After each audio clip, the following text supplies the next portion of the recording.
Pushpa 2 unit ప్రతి events ను భారీ ఎత్తున నిర్వహిస్తున్నారు. ఇప్పటికే పాట్నాలో ట్రైలర్ లాంచ్ ఈవెంట్ నిర్వహించిన మేకర్స్ లేటెస్ట్ గా చెన్నైలో గ్రాండ్ ఈవెంట్ నిర్వహించారు. ఈ ఈవెంట్ లో కిసిక్ సాంగ్ రిలీజ్ చేసి ఆడియన్స్ కి మత్తెక్కించేశారు. ప్రస్తుతం కిసిక్ సాంగ్ సోషల్ మీడియాను షేక్ చేస్తోంది.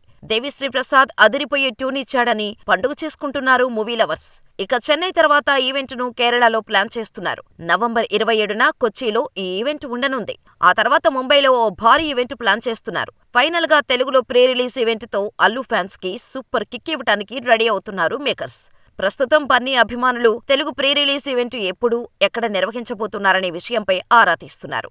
ఈ నేపథ్యంలో Pushpa 2 Telugu event Hyderabad Ramoji film city లేదా ఎల్బీ స్టేడియంలో అత్యంత ప్రతిష్టాత్మకంగా నిర్వహించడానికి కసరత్తులు చేస్తున్నట్టుగా తెలుస్తోంది. ఇప్పటికే మేకర్స్ ఈవెంట్ పర్మిషన్ కోసం ట్రై చేస్తున్నారు. మరో 2 రోజుల్లో ఈ ఈవెంట్ ఎక్కడా అనేది తేలిపోనుంది. ఉంటే ఈ మంత్ ఎండింగ్న అంటే నవంబర్ 29, 30 తేదీలలో ఏదో ఒకటి ఫిక్స్ చేసే ఛాన్స్ ఉన్నట్టు తెలుస్తోంది. లేదంటే డిసెంబర్ 2, 3 తేదీల్లో ఉండటం మాత్రం పక్కా. ఇక ఈ ఈవెంట్ లో పుష్ప 2 నుంచి సెకండ్ ట్రైలర్ ని రిలీజ్ చేస్తున్నట్టుగా సమాచారం. ఈ ట్రైలర్ దెబ్బకు పాన్ ఇండియా షేక్ అవ్వాల్సిందేనని అంటున్నారు. మరి పుష్ప 2 ఈవెంట్ ఎక్కడ ఉంటుందో చూడాలి.